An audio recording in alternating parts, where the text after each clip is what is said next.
The groaning started subtly, a low rumble that vibrated through the soles of my boots. I'd ignored it at first, chalking it up to the mountain settling, the way old places do. But then a pebble skittered from the ceiling, followed by a shower of dust that danced in the beam of my headlamp. My heart hammered against my ribs. This wasn't the mountain settling, this was a giving way. My eyes darted around the chamber. Gold. Everywhere. Piles of it, glinting like a dragon's hoard. Coins spilling from rotted chests. Bars stacked like firewood. For years, this was the legend that had consumed me. The fabled treasure of the Lost Brigade. I'd sacrificed everything to find this place, following whispers on old maps and cryptic clues in soldiers' diaries.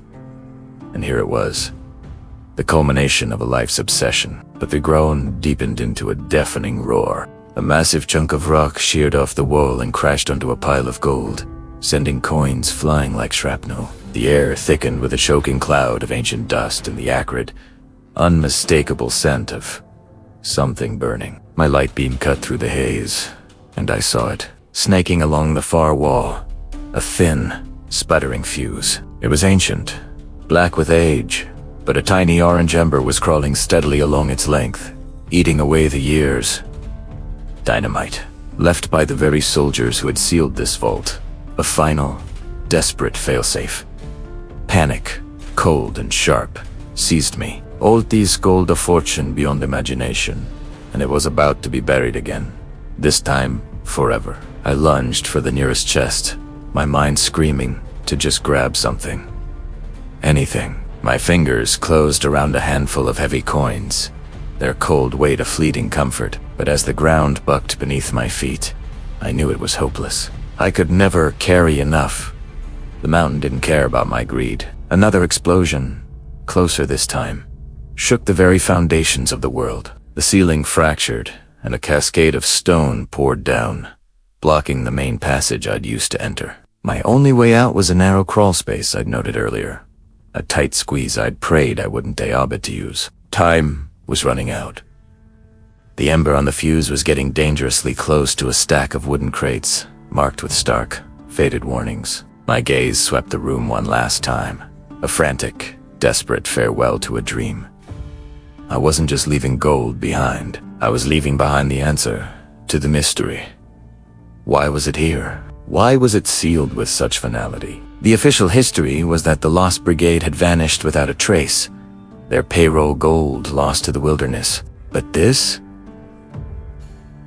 was a tomb, not a bank vault. And then my light caught something that wasn't gold, perched precariously on the edge of a crumbling stone shelf, away from the main hoard, was a small, tarnished object. It wasn't shiny.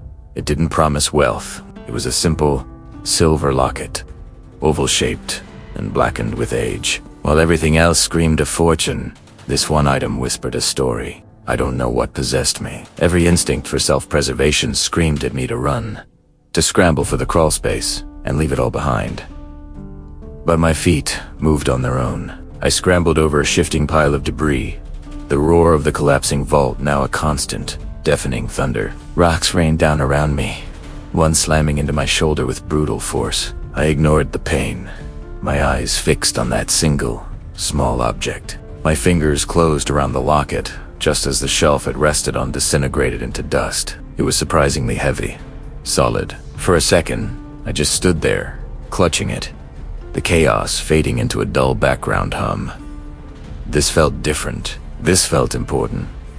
A deafening crack jolted me back to reality. The main dynamite charge was about to go. I had seconds. I turned and sprinted, diving headfirst into the narrow crawl space as a monstrous explosion ripped through the vault behind me. A wave of superheated air and debris blasted my back, propelling me forward through the tight tunnel. The world became a hurricane of noise, pressure, and flying rock. The very mountain seemed to scream in agony. I crawled on, fueled by pure adrenaline, the locket clutched tight in my fist. The tunnel twisted and turned, scraping my clothes and skin, the sounds of the collapse chasing me every inch of the way. Then, a final, earth-shattering tremor sealed the entrance behind me, plunging me into absolute, silent darkness. The roaring was gone. The only sound was my own ragged breathing and the frantic drumming of my heart. I was alive. I had escaped. I lay there for what felt like an eternity before fumbling for my headlamp. The beam flickered on, blessedly, illuminating the tight, dusty passage ahead. I crawled the rest of the way out and stumbled into the cool night air, collapsing onto the mountainside, gasping for breath. Below me, the valley was serene, unaware of the cataclysm that had just transpired within the rock. The entrance to the vault was gone, buried under 100 tons of fresh rockfall. The treasure of the Lost Brigade was sealed forever. My hand was still clenched shut. I slowly uncurled my fingers. There, resting in my palm, was the locket. It was grimy and dented, but intact. My thumb found the tiny clasp and gently pried it open. Inside, protected from the ravages of time, was not one, but two things. On one side, a miniature, hand-painted portrait of a young soldier, his eyes clear and hopeful. On a tear beneath a piece of scratched glass wasn't another portrait, but a tiny, intricately folded piece of paper. My fingers, trembling, carefully worked it free. Unfolding it, I saw not a love note or a name, but a set of hand-drawn coordinates and a single sentence written in faded ink. The truth is not in the gold, but at the memorial. Memorial. There was no known memorial for the Lost Brigade. They were listed as deserters who had fled with the payroll. History had condemned them. But these coordinates, they pointed to a remote, uncharted peak, miles from here. It hit me then with the force of the explosion itself. I'd been chasing the wrong treasure all along. The gold wasn't the story, it was the cover-up. The soldiers hadn't been deserters. They had been silenced, buried with their gold and their honor. And this locket was the key. The true treasure wasn't the gold Ida left behind. It was never the gold. It was the truth, buried beneath a century of lies, waiting for someone to find it. And in my hand, I held the map. My quest wasn't over.